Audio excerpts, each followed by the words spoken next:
dampak video render yang dihasilkan dengan menggunakan VGA. Nah, di sini software yang saya gunakan yaitu Grab Studio versi 3.2.0 beta. Ini saya download baru saja kemarin tanggal 6 Januari 2009. Maaf, 2010 maksud saya. Oke.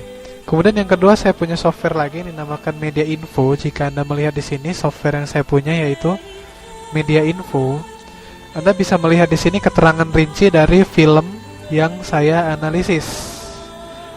Dari sini yang pertama ada format complete name, kemudian flash video, kemudian di situ ada file size-nya, ukurannya dalam megabyte, durasi di dalam film, kemudian di sini overall bitrate, yaitu antara kalkulasi frame rate yang dihasilkan untuk audio maupun video. Kemudian di bawahnya sini ada penjelasan detail tentang video seperti yang Anda lihat di sini.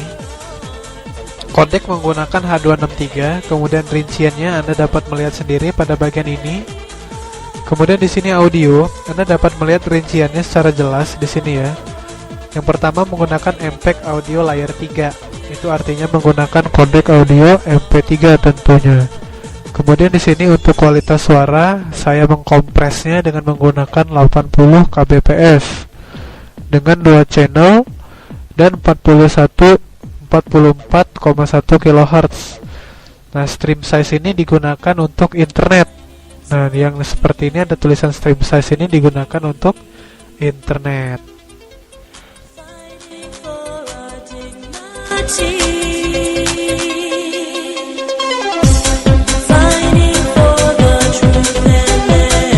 Kemudian pada bagian ini saya akan membahas kinerja sistem dari software yang telah saya punyai.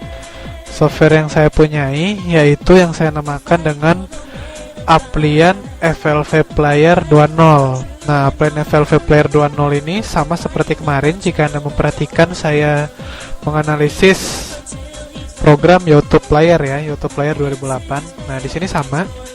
Yang pertama saya akan jelaskan bagian-bagiannya dan saya akan memasukkan video terlebih dahulu. Di sini Anda dapat melihat, to open video, you can click here. Di sini akan saya klik, maka tampilannya seperti ini. Anda perhatikan tampilannya.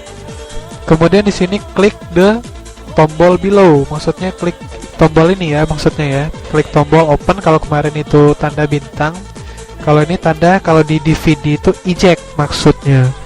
Kemudian di sini tekan Ctrl O. Saya sudah menekannya, maka tampilannya sama. Kemudian saya menekan ini juga tampilannya sama. Kemudian di situ drag and drop a file into with this window. Maksudnya menarik file yang berjenis FLV seperti ini. Nah, ini maksudnya. Kemudian di sini ada lagi. Jika saya tarik file berjenis Microsoft Word ke dalam sini, otomatis dia tidak tampil apapun. Begitu juga dengan berjenis Notepad, tidak tampil apapun. Nah, di sini saya sudah mempunyai file berjenis MP3. Di sini saya sudah mempunyai file berjenis MP3 ya, yang sudah saya download sebelumnya. Akan saya coba saya tarik sini. Tidak berhasil juga. Kemudian saya akan mencoba lagi. Yang ada Applian FLV Player tersebut mengalami crash. Kemudian saya akan mencoba memasukkan gambar yang berjenis PNG ke dalam sini. Tidak ada reaksi juga. Saya memasukkan Opera ke dalam sini, tidak ada reaksi apapun. Yang ada Applian FLV Player mengalami crash atau tidak bisa diklik sama sekali seperti yang Anda lihat di layar. Oke, jadi kesimpulannya Applian FLV Player atau software YouTube Player hanya menampilkan file yang berjenis FLV atau flash video. Seperti ini contohnya.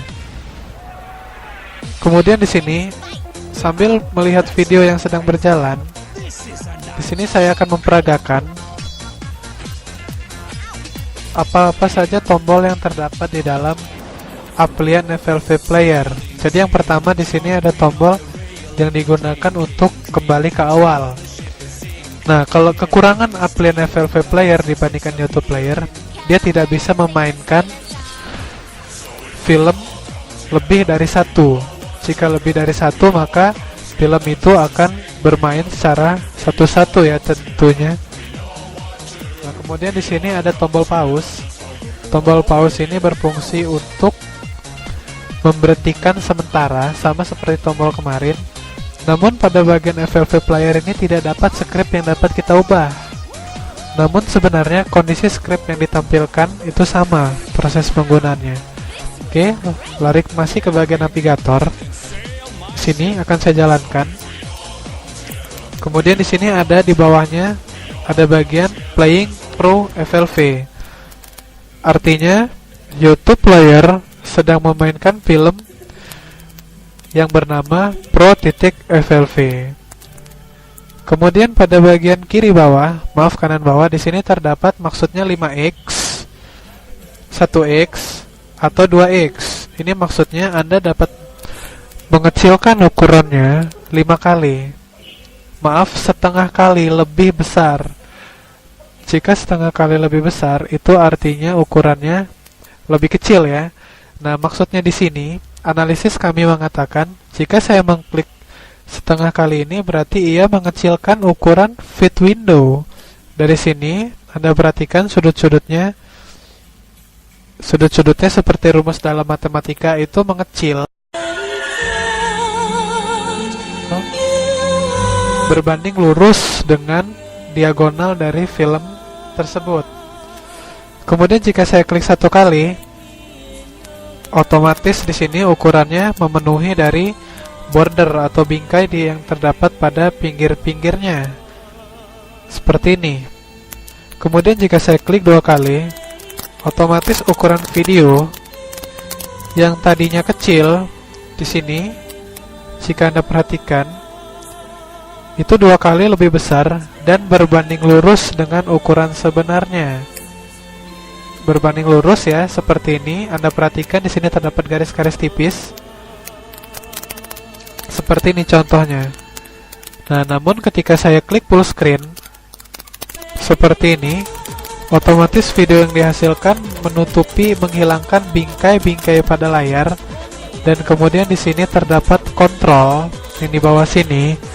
Nah, kontrol yang di bawah sini itu artinya ketika mouse kita gerakan akan tampil kontrol yang di FLV player tadi tidak ada menjadi ada. Nah, itu maksudnya dia menampilkan script. Sama seperti YouTube itu menghasilkan 2 player. Jika saya klik full screen seperti ini, maka player akan berubah menjadi kecil dan kemudian tampilan akan full screen atau layar penuh seperti yang Anda lihat pada bagian ini tentunya. Oke, kemudian di sini akan saya mencontohkan dengan video yang sama. Nah, di sini ada buffer. Nah, buffer 100% ini artinya penggunaan komputer. Penggunaan komputer pada saat FLV player ini dimainkan, maka dia menggunakan buffer penuh 100%. Perhatikan angka CPU ini pada saat film mati. Posisi aktif hanya pada saat 25%, kemudian RAM-nya hanya 340%. Kemudian di sini akan saya klik filmnya. Otomatis video yang ditampilkan akan memakan proses